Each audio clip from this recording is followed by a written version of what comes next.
O tema da palestra de hoje será Por que Viver? O Grande Enigma. Bom, Leandro, a gente sabe que o Roberto Almeida começou a sua jornada no espiritismo ainda jovem, no Centro Espírita Ivan Costa, lá no Belém do Pará, a cidade natal do palestrante. O que mais a gente sabe sobre ele, Leandro? Bom, ele também é diretor da Associação Médico Espírita do Pará e do Jardim das Oliveiras, onde ele trabalha com educação e com a promoção social de famílias abaixo da linha da pobreza. O Alberto Almeida também, pessoal, ele é médico, clínico geral e homeopata, e também terapeuta transpessoal e de família. O que a gente já ouviu ontem, e hoje eu quero perguntar algumas coisas para o Alberto Almeida antes disso. Alberto Almeida, vamos para curiosidades do Alberto Almeida. Tchan, tchan, tchan. Não combinamos isso, a cara dele, vocês estão vendo? Alberto Almeida, antes da gente passar a palavra para você começar de fato, a gente quer uma curiosidade de fato. Qual foi o seu maior desafio, por exemplo, durante a pandemia? O que você falou, cara, isso eu nunca tinha pensado antes e agora com a pandemia eu comecei a pensar? Foi fazer 6 lives num só fim de semana, alguns fins de semana. Perfeito. E a gente descobre que na live o tempo é diferente, não é? Não era repetida, cada uma era uma abordagem, um tema, e para algum lugar do mundo. Muito bem. E aí agora, Alberto, como é uma resposta muito difícil que a Marcela me fez, a gente vai dar a palavra para você com o tema da nossa palestra de hoje, que é Por que Viver?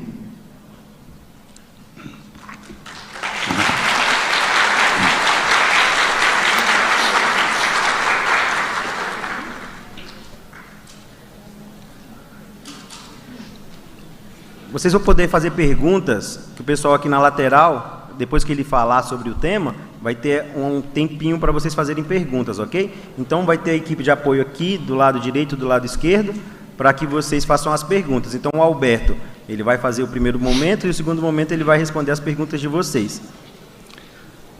Eu vou falar 40 minutos e vocês fazem perguntas fáceis durante 30 minutos.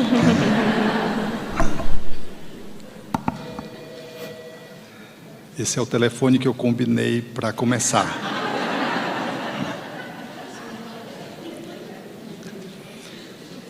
O sino plange, interna suavidade, no ambiente balsâmico da igreja. Entre as naves, no altar, tudo voeja, o sopro das flores da saudade. Geme a viuvez lamenta-se a orfandade, e a alma que regressou do exílio beija a luz que resplandece que viceja na catedral azul da imensidade. Adeus, terra das minhas desventuras, adeus, amados meus, diz das alturas a alma ao azul do céu singrando.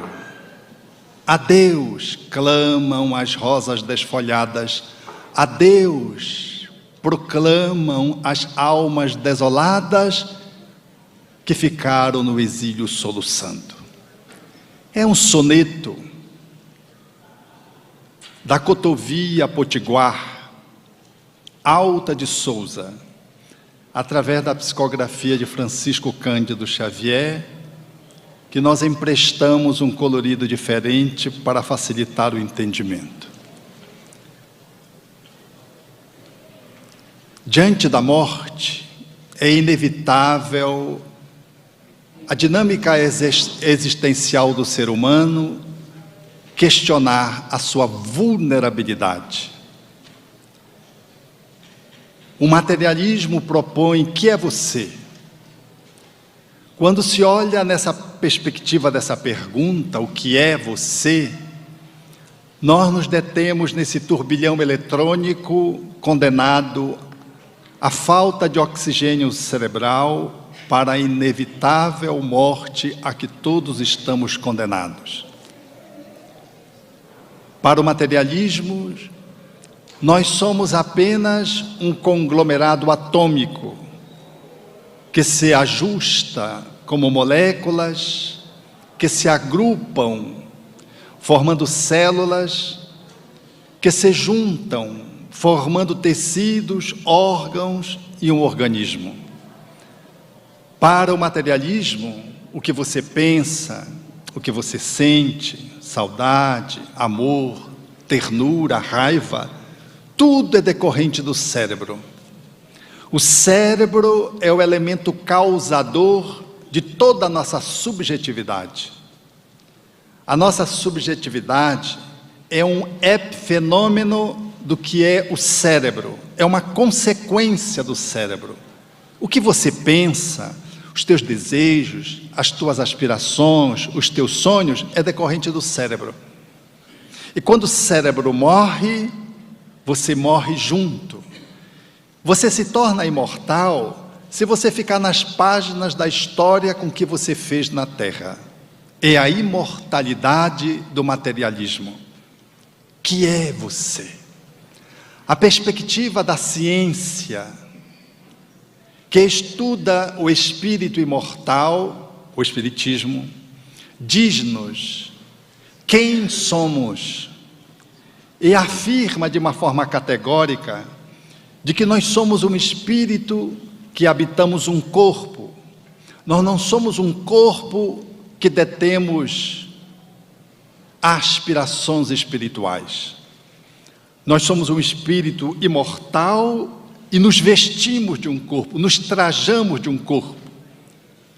E essa perspectiva nos diz, portanto, ao contrário do que propõe o materialismo, de que eu, você, somos um espírito encarnado, reencarnado, travestido de carne, de que para além da matéria, do turbilhão eletrônico, existe uma consciência, existe uma chama flamejante que é a nossa identidade original, essencial, primeira, de que o corpo, ele reflete o que é o espírito imortal, de que o cérebro, ele é apenas a estruturação eletrônica em que o espírito, que é o programador, agiliza, mobiliza e se exterioriza através da fala, da escrita, do gesto, dos olhos, de que o pensamento é um atributo, é uma qualidade do espírito, de que a mágoa que você tem é da sua alma, não é do seu corpo, de que a saudade que você tem de alguém, ela é exatamente uma manifestação do teu ser transcendente, do teu espírito imortal, e não do teu cérebro, de que pensamentos, desejos, sonhos, vocação, tudo decorre da nossa estrutura espiritual que se manifesta através do cérebro e do sistema nervoso expresso em todo o corpo, manifestando-se, portanto, materialmente. De que o corpo é um epifenômeno do espírito, é uma consequência do espírito. De que nós somos, portanto, um espírito fazendo uma viagem humana. Nós não somos seres humanos tendo aspirações espirituais. De que, portanto, exatamente na contraposição do materialismo, o espiritismo, que Allan Kardec definiu como a ciência que estuda o espírito na sua origem, na sua natureza, na sua destinação e na sua relação com o mundo corporal, nos enseja a afirmar de que eu, você, todos que estamos encarnados na Terra, somos um viajante cósmico e que estamos num corpo, de que o corpo, portanto, ele não nos identifica por inteiro, ele é uma manifestação do que somos. De que o corpo, portanto, ele não finaliza a nossa existência. Nós somos imortais, não porque deixamos algo na terra somente. Nós somos imortais porque quando nós saímos do corpo, continuamos vivos. De que vida é uma palavra que não tem antítese. Antítese da palavra morte é renascimento. Ninguém sai da vida e ninguém entra na vida. Nós nos apropriamos de um corpo e deixamos esse corpo, reencarnamos e desencarnamos, mas ninguém sai da vida ou ninguém entra da vida, porque a vida é um fenômeno perene, permanente, contínuo. A vida é um contínuo, dentro do corpo, fora do corpo, dentro do corpo, fora do corpo. Essa é a perspectiva de o que é você.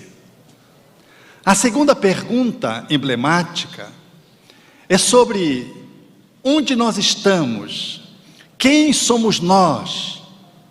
Nós estamos em grupo, renascemos de um vínculo de dois seres que se associam para nos ensejar um corpo, dando-nos uma família de origem, que nos possibilitou uma convivência com pais e irmãos, depois a nossa emancipação na construção de uma nova família para a perpetuação da espécie, fazendo uma caminhada, de que somos, portanto, espíritos imortais, que nos agrupamos em sociedades, reencarnamos num projeto de renascimento que nos enseja entender de que você não está num corpo ocasionalmente, não nasceu de pais por acaso biológico, e muito pouco também se pode dizer de que houve um erro de planejamento reencarnatório e você nasceu no país e na cidade equivocadamente.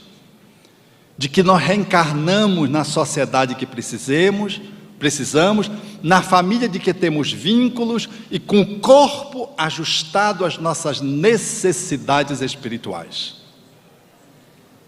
E por que? É a terceira pergunta que nos embute responder para dar conta desse enigma. Por que renascemos? Porque nós somos um projeto cósmico em expansão na direção da plenitude, numa linguagem psicológica, da felicidade, numa linguagem meramente humana, do reino dos céus, numa linguagem teológica, religiosa.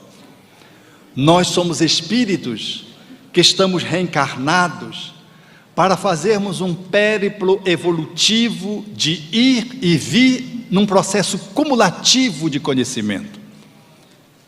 De que a vida, ela tem um para trás, antes do berço.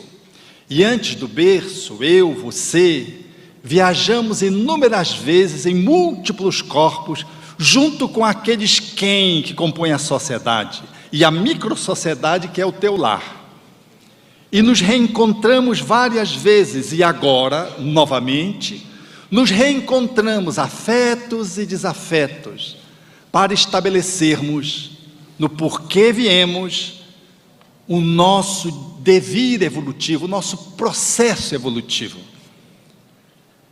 Esse porquê responde o pelo que você se consociou com alguém ao olhar do primeiro encontro.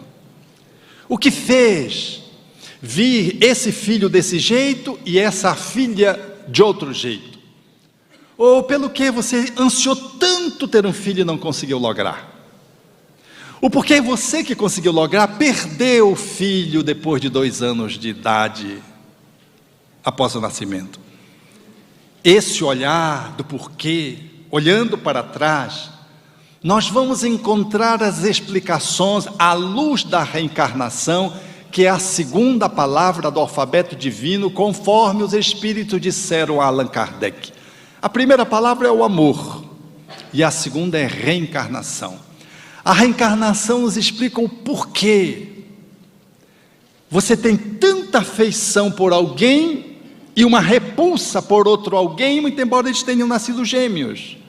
O porquê biologicamente 2 irmãos que trazem a mesma carga genética despertam sentimentos contraditórios no pai ou na mãe. O porquê esse sentimento tão intricado, tão invasivo, muitas vezes muda o curso da tua vida. Como eu fazia terapia com uma pessoa e ela tinha uma encrenca com a sua nora. Vocês sabem o que é dificuldade de lidar com mãe? Quando você sofre algum ataque no trânsito, alguma barbeiragem, você vai buscar para devolver no seu mau estado psicológico daquele momento a pessoa mais sagrada do outro para fazer um elogio às avessas. Você escolhe a mãe, você não escolhe o pai. Você diz que ele é filho, aí consagra que ele é filho da mãe. A mãe é essa matriz que nos diz respeito profundamente. E como é alguém que está visceralmente conectado conosco, quando nós tentamos nos emancipar, ela tenta manter tipo GPS, controle global sobre o filho que se vai. E só ela sabe o que o filho deve comer, a filha deve comer. Por isso que genros e noras sofrem. Você diz que ele é filho, aí consagra. A mãe é essa matriz que nos diz respeito profundamente. E como é alguém que está visceralmente conectado quando nós tentamos nos antecipar, ela tenta manter tipo de GPS. É o make-off. E só ela sabe que o filho é... Não sei se é mediúnico.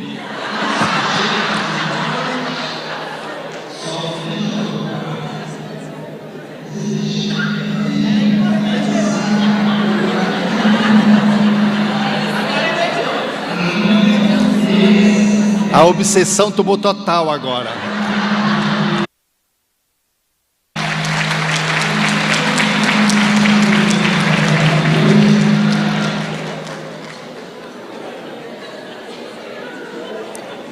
É assim, meu amigo, açaí é assim mesmo.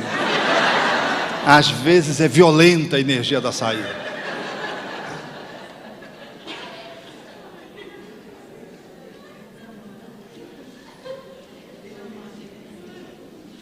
O pobre coitado está que não sabe o que faz.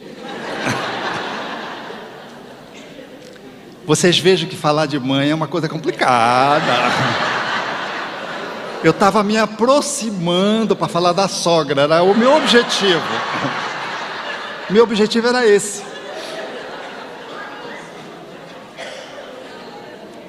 Mas já que você já sabe, a sogra. Vocês imaginem 2 anos fazendo terapia para persuadir num processo de influenciação psicoterapêutica, porque eu já não dava mais conta, de que ela tinha que perdoar aquela nora, que a nora era imatura, tudo, que estava levando o filho dela. Um distanciamento. E de fato esse casal se distanciou, o filho com a nora. A relação ela estava muito complicada. E então um dia, com contactos esporádicos, eles foram almoçar com a mãe. E quando a nora entrou, a mãe teve um insight. Colocou a mão na barriga e disse: você está grávida. Aí a nora ficou assustada, porque mãe tem disso, né? Mãe faz profecia. Não sei se vocês já viram isso. Se você não chegar, eu morro. Aí o filho chega da festa mais cedo, senão ela morre.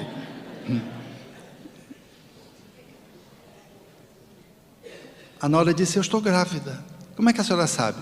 Eu não sei como eu sei, mas eu sei.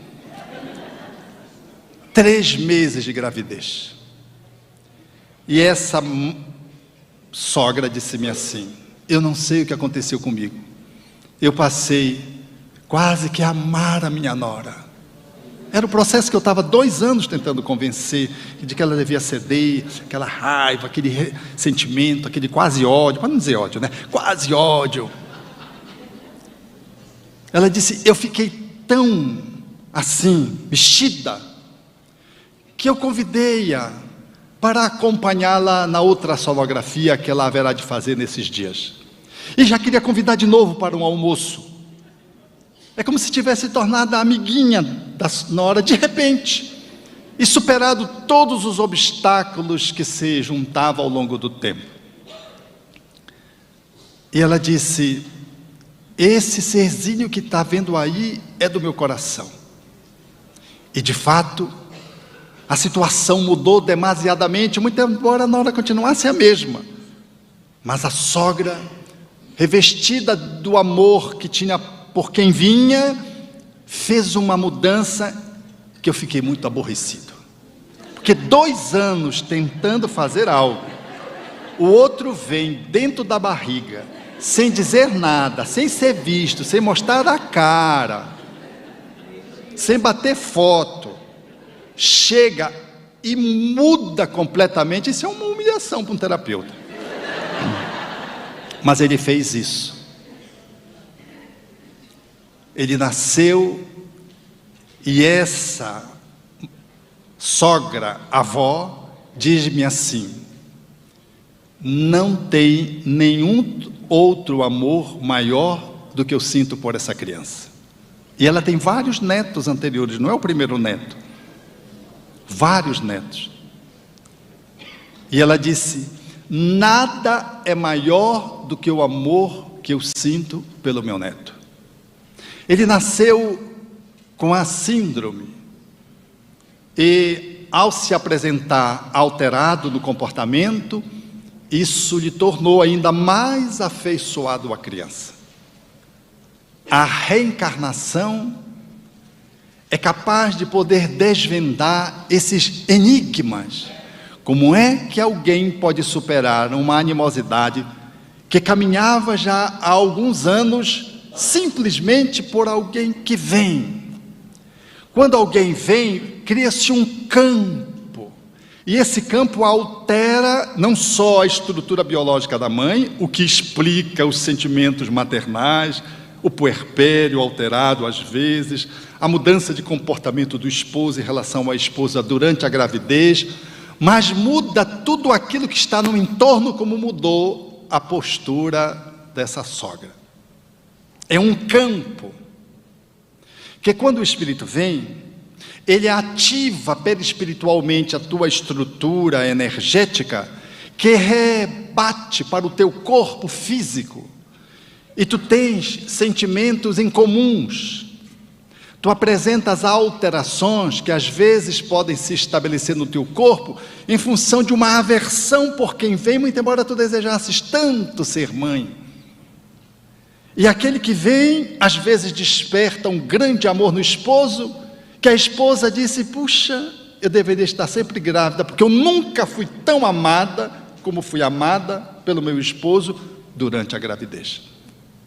É que ela não sabe que ele não ama ela, ele ama a criança que está vindo, que é a outra.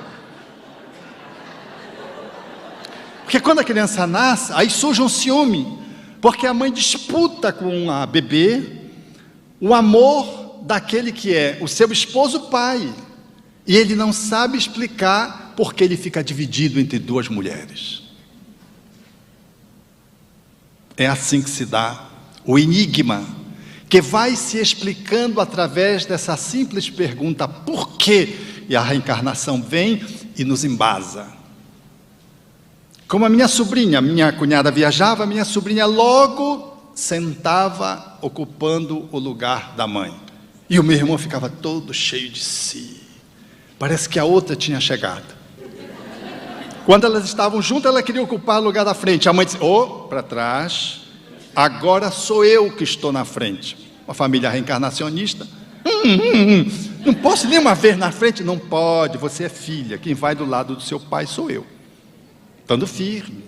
Delimitação de papéis, que, se não bem cuidados, às vezes cria confusões psicológicas, às vezes derivações disfuncionais, às vezes ameaça até de processos incestuosos graves, perigosos, qual muitos que a gente acompanha no cotidiano da psicoterapia.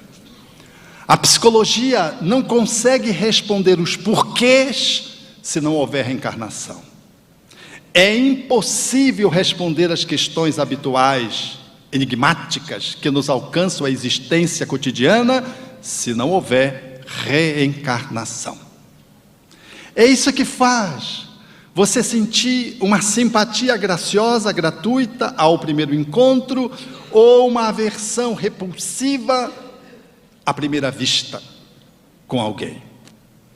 O porquê os espíritos alinhavam nessa ciência de consequências filosóficas e de aplicação ético-morais de que você veio na família certa.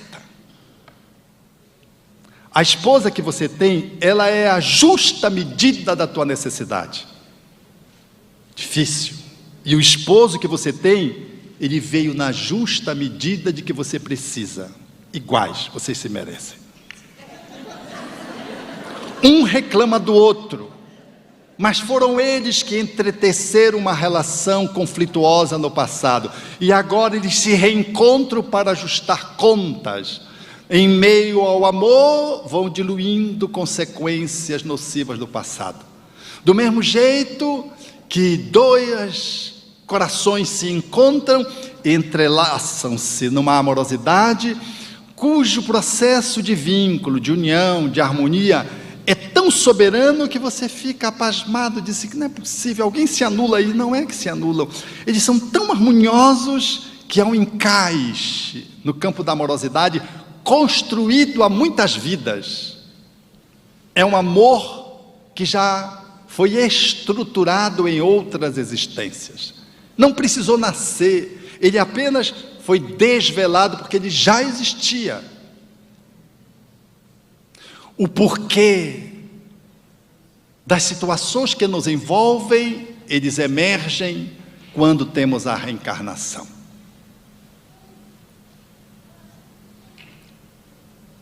Você vai entender os processos mais simples, mas sobretudo os mais complexos, que as ciências conjuntamente empacam no paredão do materialismo, porque querem ajuizar as respostas apenas analisando o corpo e não logram superar o porquê.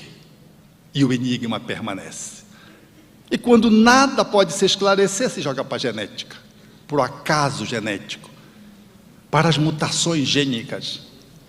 Mas ninguém explica o que faz uns trazerem uma determinada carga genética e o outro não.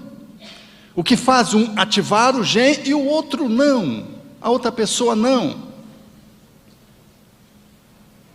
Eu cuidava de uma pessoa e ela buscava a terapia regressiva como metodologia para incluir na sua dinâmica psicanalítica. Era um psicanalista, era um médico, cardiologista, e eu estava fazendo a ele uma demonstração didática de como é que se fazia a técnica que eu manejava. E então ele disse: como a gente faz? Eu disse: eu vou pegar aqui essa lesão que você tinha. Ele tinha me falado de uma lesão que era cancerígena, e ele tinha feito uma intervenção com um dermatologista, que fez uma ressecção da lesão, tirou os bordos com muita vantagem, de modo que não ficou, estava dado como curado. Eu disse: vamos usar essa lesão. E utilizamos a lesão. Ele foi para um mergulho profundo, e nesse mergulho ele experimentou uma coisa muito curiosa. Ele via-se nas naus inglesas comandando, e via um jovem que foi crescendo ali no porto, a tal ponto dele poder, ainda muito jovem, ser convidado para integrar o grupo de marujos. E quando ele estava numa praia, ele que era o comandante, está discutindo qual deveria ser a próxima invasão, abrindo o mapa, o jovem levanta o braço e discorda. Ele fica perplexo com aquele jovem, que ele conhecia desde sempre, e aquela discussão vai se acirrando. O jovem se aproxima ao lado dos outros que compunham o grupo naquele momento da discussão, apenas ouvindo o comandante, e agora acompanhando um jovem meio maluco de que discutia com o comandante. O jovem saca de um punhal, ele cruza os braços, estufa o peito, porque era impossível aquilo estar acontecendo, muito menos ser atingido.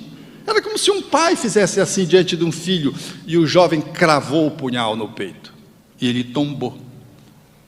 Viu-se fora do corpo, ato subsequente, e viu que os marujos estavam mancomunados com aquele, arrastando o corpo para a nau, e ele sangrando no corpo e sangrando fora do corpo, perispiritualmente. Ele é atendido, e no mundo espiritual, depois de algum tempo, quando do atendimento que se segue, em que aquela ferida como que cicatrizava, mas depois voltava a sangrar, então o médico tem um trato com ele, um diálogo com ele, e diz: enquanto você não perdoar esse jovem, você vai sangrar. E ele argumenta que era justo a indignação dele, e que o que ele sentia, ele foi vítima, ele foi inocente. E o médico diz: sim e não. Ele disse: mas como? E o médico então faz ele rememorar uma mulher prostituta que ficava na zona portuária e que o procurou para dizer que estava grávida dele. Como era uma mulher prostituta, ele não deu a menor credibilidade. A mulher gerou o filho e começou a mostrar para o filho quem era o pai. A criança foi crescendo no porto e profundamente enamorada, encantada, embevecida com o pai. Este pai que lhe dava migalhas de atenção sem saber que era o pai, ou que a mãe estava dizendo que ele era o pai. E ele foi crescendo, crescendo, e depois, quando a mãe lhe disse que ele não lhe tutelava e ele não fizera isso, ele foi então entrando numa dinâmica psicológica de ódio e amor do pai. Amava ao pai e odiava ao pai. E o benfeitor disse: ele buscou matar o pai que ele odiava, porque ele também amava você. Ele chora copiosamente no leito da regressão. O colega chorou demoradamente e disse-me assim: esse marujo é o meu filho de hoje. E começou a falar, pós-sessão, me dar os elementos, o encanto que ele tem com o mar, o encanto que o filho tem com o mar. E ele me dizendo, temos fragmentos de diálogo, parece que já navegamos juntos. E quando ele nasceu, ativou em mim um sentimento diferente. Esse sentimento diferente acionou o quê? Acionou o lugar onde o punhal foi cravado. Ele teve o câncer exatamente onde o punhal foi cravado. A vinda do Espírito ativou energeticamente o Pai, o campo espiritual do Pai, as memórias ancestrais do Pai. E como o pai ainda não havia perdoado de todo, o câncer surgiu na pele. Porque se ainda tivesse muita mágoa, muito provavelmente o câncer poderia surgir mais profundamente, quiçá no pulmão.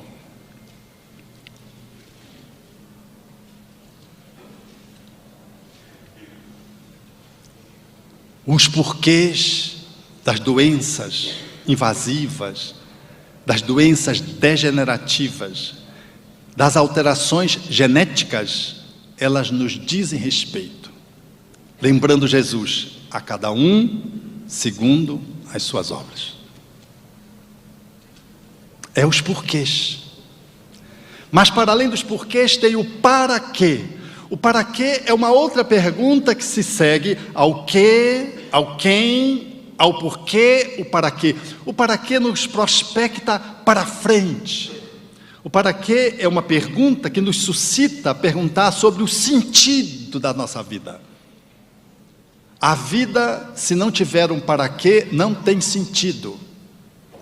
O Espiritismo junta esse olhar psicanalítico do porquê, esse olhar junguiano do para quê, e compõe admiravelmente, enquanto ciência, esse olhar psicológico de que nós temos as respostas pelo que estamos aqui e temos uma proposição de rumo, de direção, quando nos prospecta para o futuro.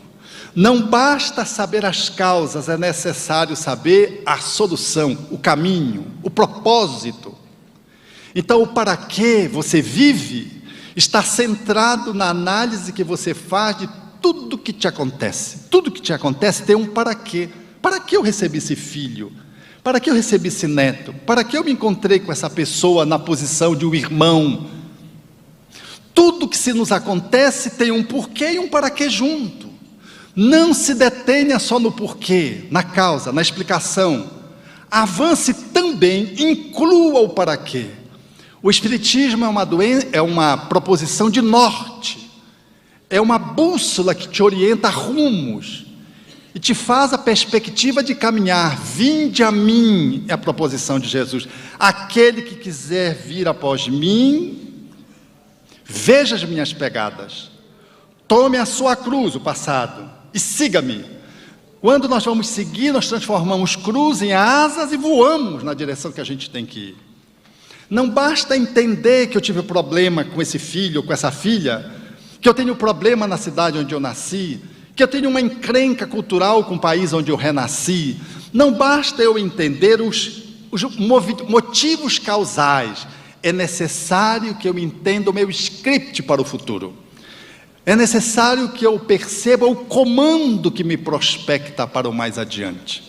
Assim a minha vida tem um sentido, tem um objetivo, tem um para quê. Para que você nasceu do jeito que nasceu? Nesse corpo que você nasceu, nessa família que você nasceu. Tem um para quê. Descubra, porque as respostas estão dentro de você. Mas, ao lado do que, do quem, do porquê e do para quê, tem a quinta e última pergunta para o nosso enfoque inicial para o debate. É o como.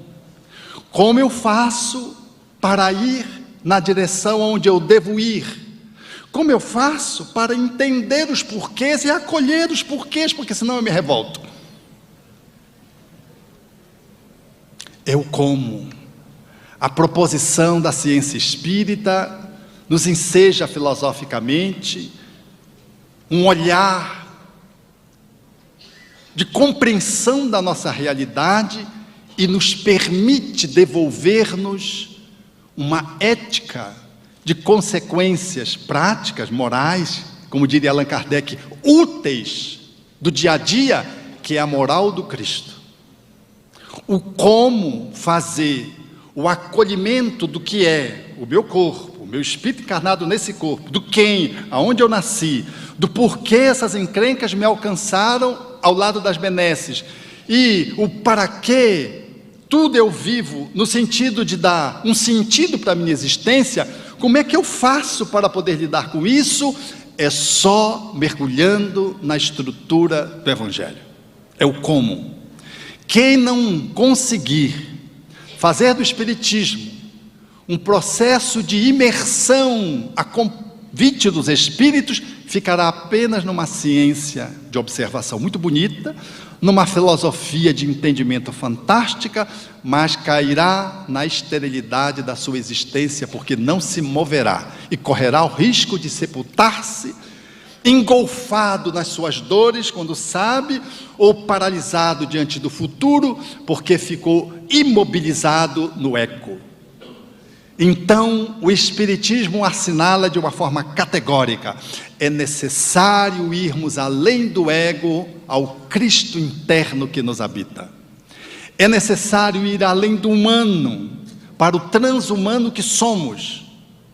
É necessário superar a nossa condição existencial desta vida pelo ser das muitas vidas que habita-me no lugar do sagrado. É necessário buscar o sagrado, que Allan Kardec definiu como clarão, centelha etérea, que é o espírito, a nossa qualidade é espírito.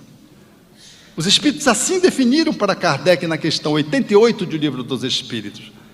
A nossa natureza, ela é divinal, ela é sacra. Então, se nós não fizermos esse movimento, nós não vamos conseguir lidar olhar para o nosso corpo e aceitar o circuito familiar e o circuito social onde estamos inseridos, o país, não vamos conseguir dar conta de saber o que fomos e não vamos conseguir ir para adiante, ficaremos paralisados. A morte para o Espiritismo, de modo algum, é uma ameaça. Allan Kardec propõe na mensagem o ponto de vista do Evangelho, esse olhar que me coloca no lugar de absoluta distanciamento para olhar a minha vida um pouco de fora e poder perceber o passado, para olhar o presente e, olhando o presente, entender qual é o futuro. Nós estamos num corpo, nós não somos corpóreos. E é a amorosidade que representa a síntese da moral cristã, é o Cristo nosso modelo e guia, é a nossa referência, é o nosso psicoterapeuta inigualável, o nosso médico insubstituível, é a marca matricial que vai evocar o nosso espírito imortal na sua essência. É buscar no Evangelho esses recursos de autossuperação, que é a superação de nós mesmos através do amor, para perdoar-nos, para perdoar o outro, para ir além das necessidades de exigência de uma sogra, de uma nora, para olhar para o meu corpo e dizer, ele é um templo, ainda que ele apresente uma alteração. Olhar para a minha estrutura biológica e dizer, não é possível que tenha surgido essa doença degenerativa agora. Olhar para o meu par de caminhada, para um filho, para o meu pai e dizer, é a hora da despedida. Vamos sacralizar esses momentos finalizantes com que o meu ente querido amado vai para o mundo espiritual, não vai para a morte, vai para o mundo espiritual, para a vida de onde viemos e para onde iremos. O Espiritismo nos enseja, através da amorosidade, dar esse salto de qualidade que nós precisamos dar em relação a nós mesmos, porque o problema não está fora, o problema está dentro.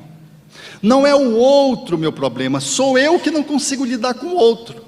Não é o país que é o problema, sou eu que não consigo entrever qual é a minha contribuição que eu devo dar para melhorar o meu país, a minha cidade, o condomínio do meu prédio, o grupo da parentela, o meu grupo de família criado e o original. A amorosidade é essa pedra de toque que dá um sentido para todas as perguntas elaboradas, a fim de que o porquê se desvaneça com respostas plausíveis, para que o para quê seja um apontamento luminoso para onde eu estou caminhando, de que o que eu sou um ser divino, ainda que humano com tantas imperfeições, mas em caminho, fazendo a minha trajetória possível no momento atual. E olhar para os meus e dizer, é isso mesmo, é o que a vida me concedeu por misericórdia. Porque se a justiça se fizesse sem misericórdia, nós seríamos esmagados. Mas a divindade, que é o nosso Pai maternal, não nos coloca num corpo desassistido, coloca-nos apoiados, como numa escola, com todos os instrumentos necessários para que a gente possa fazer a nossa evolução. No entanto, o Pai não substitui, como o professor não o faz em relação ao aluno, a tarefa do mergulho na amorosidade que revela o comportamento ético-moral que deveremos entretecer em relação a nós mesmos, em relação ao outro, em relação ao planeta em que somos chamados a conviver, a essa casa circunstancial, porque há múltiplas moradas na casa do Pai. É assim que, diante de qualquer circunstância, a mais dramática que possa ser, nós estaremos sempre respondendo a essas 5 perguntas fundamentais. E o enigma se desfaz e nós seremos capazes de entender a poesia. O sino plange interna a suavidade. No ambiente balsâmico da igreja, entre as naves, no altar, em tudo adeja o perfume das flores da saudade. Geme a viuvez, lamenta-se a orfandade, e a alma que regressou do exílio beija a luz que resplandece, que viceja na catedral azul da imensidade. Adeus, terras das minhas desventuras. Adeus, amados meus, diz das alturas, a alma o azul do céu singrando. Adeus, clamam as rosas desfolhadas. Adeus, clamam as almas desoladas de que ficaram no exílio soluçando. Vamos para as perguntas.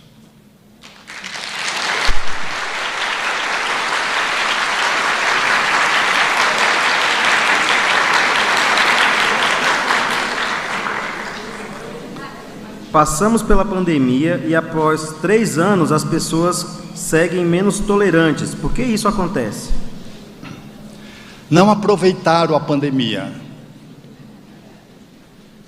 Achavam que devia ter desencarnado e não desencarnaram. Estão aborrecidas.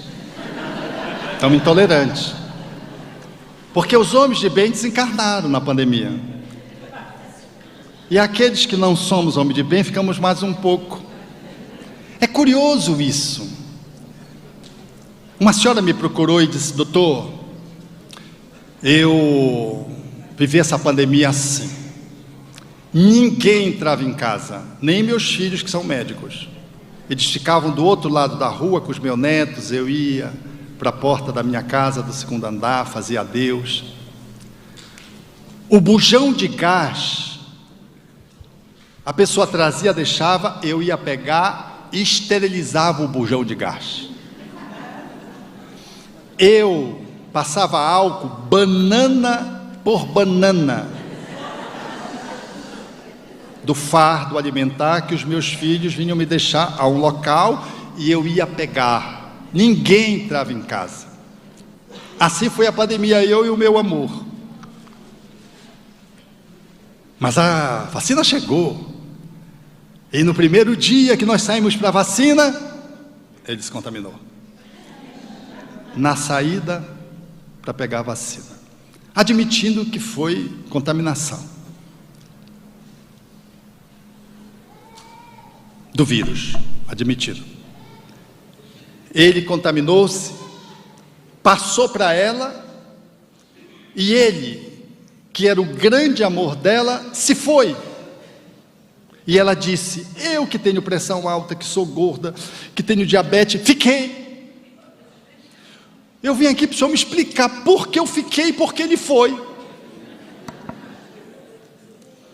Olha, ela passou o período todo da pandemia até quando a vacina foi administrada em Belém do Pará.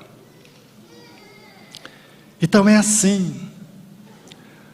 A pandemia é uma ocorrência que a minha esposa diz que nós não aprendemos, e eu, de fato, nós não aprendemos com ela. Deveríamos acordar louvando. Eu não sou homem de bem e fiquei na terra. Que bom que eu não sou homem de bem também, mas eu não preciso continuar no mal, eu vou me melhorar a cada dia. Ser mais tolerante, ser mais solidário, ser mais parceiro, ser mais um pouquinho acima de mim mesmo. Mas eu fiquei chateado porque foi um ente querido. Todos vamos, dizia-me uma outra jovem, foi os meus 2 pais, de uma vez, as principais referências da minha vida. Nós a encaminhamos para a doutrina espírita e ela teve uma experiência fundamentada no desdobramento do sono através do sonho, e entreviu sua mãe e seu pai. No sonho ela narrava: eu vi a mamãe, uma luz amarela, e fazia a descrição. Ela parecia estar dormindo. E o seu pai? Não, meu pai eu não vi. Então, quando nós propomos a ela uma técnica de poder ir olhar aquela experiência, ela foi, mergulhou na experiência, foi para o dia do sonho, o desdobramento. Ela via 2 espíritos levarem-na para o lugar onde a mãe estava. E quando ela chegava, a luz amarela, a mãe deitada no leito, e quando ela olhava, estava o pai, no pé. Olhava para ela e disse: está tudo bem, minha filha, está tudo bem. Ela se aproximava da mãe e começava a fazer uma interlocução. A mãe, que parecia estar dormindo, abriu os olhos, olhava para ela e, como não a conhecesse, fechou os olhos e novamente voltou à posição de sono. Ela, angustiada, olhou para o pai sorriu e disse: está tudo bem, minha filha, está tudo bem. Ela orou, e aqueles 2 jovens espíritos que a conduziram, a trouxeram de novo para o corpo. Essa é a ciência espírita, mostrando que pós-pandemia, nós tínhamos que nos ter tornado uma humanidade melhor. Mas se nós não somos responsáveis pela humanidade, nós somos responsáveis pela nossa humanidade, a humanidade que somos. E deveríamos ser pessoas um pouquinho mais solidárias, mais fraternas, mais amigas. Porque se um vírus que só é visto pela microscopia eletrônica devastou o mundo, sem precisar de uma arma, sem precisar de uma ogiva nuclear, uma faca, um revólver, um vírus foi capaz de fazer isso e varrer o planeta, nós tínhamos que ter, no mínimo, aumentado a nossa fé, de que está tudo dentro de Deus. Como diz Paulo, em Deus nos movemos, em Deus vivemos, em Deus existimos. Tínhamos que ter ampliado essa fé e podermos ter nos tornado pessoas melhores, pelo menos para os nossos, egoisticamente, para os nossos, mas melhorado pelo menos na família. Aumentado a nossa qualidade de confiança no divino, de valorização do tempo que você tem no seu corpo, porque você não sabe, a despeito de todos os cuidados que alguém pode ter com você e você com você mesmo, você pode não chegar em casa hoje, após esse evento aqui. Não é profecia. Fique tranquilo, pode ir para casa tranquilo, porque se não chegar está bem também.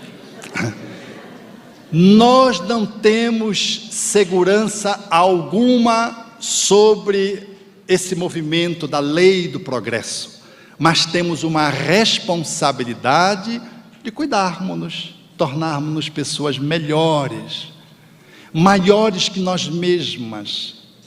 Esse mundo que sofreu esse blackout, chamando-nos a atenção para a economia que move o mundo, que já passou do modelo econômico, que deveria já ter sido superado, do exercício de poder de nações mais ricas sobre as mais pobres, dos desenvolvidos sobre os desenvolvidos, esse mundo do descartável, que ainda se diz que são religiosos, nos dizemos pelo menos, mas que estamos olhando e vivendo a vida como se fôssemos um corpo, como se fôssemos morrer. E a gente briga diante de uma herança, deixa de falar com um irmão, briga com o outro, mata o outro por conta de uma herança, para logo mais a gente deixar. O cuidado de deixar uma herança, porque senão os filhos se matam. Dizia meu amigo que trabalha num cartório: eu estou atendendo a pessoa, os 2 irmãos estão ali, e o pai morto vem. Ele está mentindo, ele quer passar o irmão dele para trás. Esse meu amigo que é médico disse: o senhor vai para lá, porque o senhor tinha que ter resolvido que o senhor estava no corpo, me deixa em paz. A pandemia, minimamente, deveríamos nos deixar mais amorosos, minimamente. Dar bom dia para o porteiro, cumprimentarmos as pessoas na rua. As formigas passam e dão de cabecinha, você já viu? Elas dão de cabecinha, elas se cumprimentam, as formigas. A gente passa um pelo outro e parece que o outro é um poste, passa e vai direto. Em Belém é assim, ó, temos uma cultura mais ou menos assim. Ou a gente é muito chegado, ou parece que o outro está invisível. e a gente passa. Mas isso é um mundo. Você entra no elevador, as pessoas não te cumprimentam, nem você cumprimenta o outro. Aí você fica olhando para o rabo do olho, vendo como é que está o cabelo, como é que está o pé, como é que está... Fica fazendo um juízo naquela fotografia escaneante e circunstancial, e não dá bom dia, e quebra o gelo ali. Brasília está mais fria hoje. Muito embora depois tenha um calor horrível, você errou, mas tudo bem. O outro vai ver que você quis quebrar o gelo e vai dizer, de fato, está quente. Ai, quente? Aí eu acho que eu estou na menopausa, estou com febre, estou doente. Aí ele se transforma em uma conversa amistosa, sem nenhum outro compromisso, a não ser da fraternidade civilizatória, de que nós somos seres civilizados. Então, de fato, a pergunta é pertinente. Há um esfriamento, depois da pandemia, em muitos corações. O mundo deveria ter se tornado melhor, mas a pandemia está indo, aí um país invade o outro. Rússia e Ucrânia começam a brincar de jogar mísseis. E multiplicam-se as dores, a orfandade, as violências sexuais. A pandemia estava ali. Será que haverá necessidade de uma nova pandemia? Que outra doença haverá de surgir para sacolejar o planeta? Não esperemos. Apoiemo-nos na perspectiva espírita para poder valorizar os minutos, as horas, e podermos viver, como diz Humberto de Campos, como se hoje fosse o seu primeiro dia, mas também como se fosse o último dia do corpo. Aproveitar o máximo. E aproveitar no máximo não é sair correndo e abraçando todo mundo, não. Aproveitar o máximo é fazer o que se deve fazer, ético, moralmente, enquanto você se movimenta nesse dia. Mas fazê-lo com amorosidade. E com amorosidade não é o sentimentalismo açucarado, não é o estereótipo da amorosidade hipócrita. A amorosidade é a atitude de energia que vem de dentro de você. Aonde um bom dia vai, bom dia. Não vai, bom dia. Parece que você está de mau humor, você, como? Bom dia. Quer dizer, que bom dia é esse?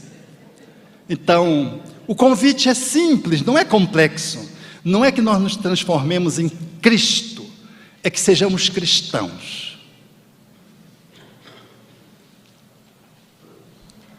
Qual seria o motivo ou motivação de tanta violência dentro de nossas escolas? E como os educadores podem lidar com isso?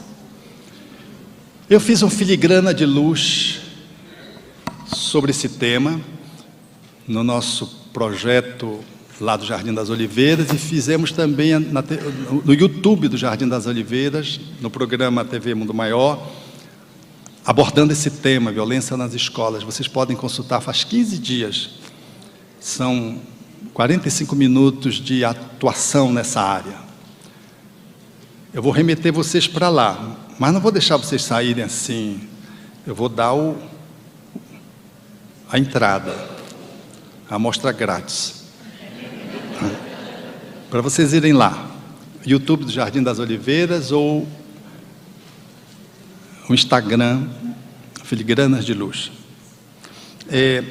São múltiplos fatores da escola, não são poucos. É a violência planetária, a violência individual. É o abandono dentro de casa, ou é a violência dentro de casa pré-estabelecida que gera, no processo de crescimento dos filhos, violência. Lidar com os filhos com violência gera seres violentos. E lidar com os filhos soltando sem cuidar, o abandono é uma violência gélida. Não queima só o fogo, queima também o frio. Lares que lidam com seus filhos nesse formato instrumentalizam corações reencarnantes nesses tempos em regime de carência, com uma série de consequências internas que acabam convergindo para fora do lar, inevitavelmente. A falência das figuras de autoridade em casa faz com que os alunos não respeitem a autoridade nenhuma, e os professores são vitimados por isso. A violência noticiada pelos programas televisivos, radiofônicos e pela internet, e banalizada muitas vezes, causa também um estímulo à violência. Chamar a atenção para si, no seu anonimato, no seu abandono, para que o mundo me conheça na internet, ainda que eu cometa um crime, motiva a violência. O grupo de bullying, que escolhe alguém que tenha uma deficiência, traga uma deficiência intelectual, ou traga uma neurodivergência como o autismo dentro da escola, ou traga uma pigmentação de pele associado a um ganho de peso excessivo, gerando bullying da turma, gera violência inevitável, que muitas vezes determina que aquela vítima devolva para a sala e para a comunidade onde está, mediante um processo de eco, a violência que passou acumulada ao longo de alguns anos, como no Realengo, no Rio de Janeiro. Que aquele garoto foi adoecendo, e depois lá ele entrou e matou todos que ele pôde matar, que faziam bullying. E o coleguinha dele, gordo, que ficou tremendo e não conseguia sair, ele ainda chamava a atenção do gordinho, porque ele não ia matar o gordinho era como ele, sofria violência do bullying. E o gordinho não conseguia sair do lugar, porque estava com medo de morrer. Mas na criminalidade, que se instalou dentro dele pela desestruturação, gerando-lhe um surto, aquele surto estava orientado para onde deveria ir a violência eco. A ausência de uma cultura de paz no mundo e na nossa atitude interior, armados estamos, poucos amados nos colocamos, gera no cotidiano uma onda de agressividade surda que vai crescendo dentro de casa, no trânsito, nas escolas, no campo de futebol. Imagine um jogo de futebol, só pode uma torcida, porque se for as duas eles se matam. Não são adversários, são inimigos. Não podem frequentar o mesmo estádio de futebol duas torcidas de clubes importantes de uma cidade como São Paulo, Rio de Janeiro, porque aí é inevitável as consequências de violência sempre terminando em morte. Há, portanto, uma ausência de cristandade. Esse Cristo que tem sido açoitado, depreciado, satirizado, molestado, incriminado, esse Cristo que tem sido rebaixado por alguns grupos, que por sombras que carregam, e não conseguindo olhar para si, projetam nessa figura emblemática da paz, que preferiu morrer numa espada fincada na terra, que é a cruz, ao invés de conivir com o crime, dizendo para Nicodemos que ele era inocente e fazendo a persuasão hipócrita. Ele morreu dizendo que ele era inocente, mas de que ele não precisava fazer nada mais do que viver a verdade e o amor. Foi imolado, mas não transigiu da sua ética com a justiça, com a amorosidade, até o fim, e depois do fim do corpo, quando ele emerge, para continuar amando as pessoas. Esse homem que faz falta na intimidade dos nossos corações, porque até nas igrejas que o evocam, às vezes eles não conseguem entrar. O exercício do poder, a comercialização das coisas e o culto externo, meramente externo, nos distanciou de Jesus. Jesus às vezes está nas escadarias dos templos, de todos os lugares do mundo. Nós precisamos trazer Jesus de volta para dentro de casa, no Evangelho no lar, para que dentro de nós mesmos nós possamos começar a esculpi-lo. E se o outro me agride, o problema é do outro. Se alguém não me corresponde o bom dia no elevador, Pior para ele, que vai continuar mal-humorado, porque eu dei bom dia e o fiz com o meu coração. E vou continuar com o meu coração vivendo aquele meu dia distribuindo paz. Se eu optar por instaurar o Cristo dentro de si, de nós mesmos, nós teremos a certeza que pelo menos num lugar vai ter paz no mundo, dentro da gente. Pelo menos isso. Os professores que se posicionam como educadores, que têm sido vítimas também dessa violência, há que também construírem uma relação com a escola diferenciada. Porque os pais jogam as crianças para serem educadas pela escola. A escola joga para os médicos, os psicólogos, fazendo um processo de transferência. Mas um professor com uma turma abarrotada de crianças ou jovens desassistidos, como é que ele pode ensinar? Alguns heróis abrem espaço, estabelecem convivência, a roda de conversa, percebe que aquele aluno, ele está agitado demais, ele é agressivo demais, ele que faz bullying, ele se aproxima para capturar-lhe a atenção e poder perceber nas costas de quem ele está montado para agir daquele modo. Se a escola é particular e que atende à nata da sociedade, na costa de quem ele está montado? Porque a carência, ela se mostra muitas vezes com esse teor de violência, às vezes alimentado pela droga ou não, e o aluno demonstra para o professor de que ele quer atenção. Então, ao invés do professor simplesmente punir, reprimir, castrar, expulsar, botar para casa alguns dias no processo de punição, talvez ele pudesse abrir o coração e se aproximar um pouco mais daquele aluno. Pedir que ele ficasse um pouco fora da hora de aula, que ele queria conversar com ele um pouquinho. Eu duvido que não vai desmobilizar aquele garoto, porque atrás dele tem dores que ele traz para a escola.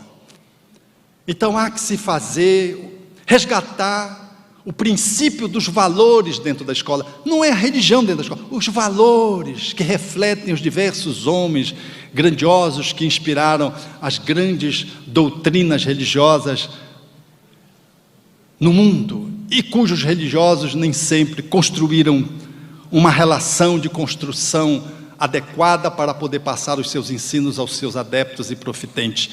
Nós nos paralisamos no culto. É necessário, portanto, fazer uma virada.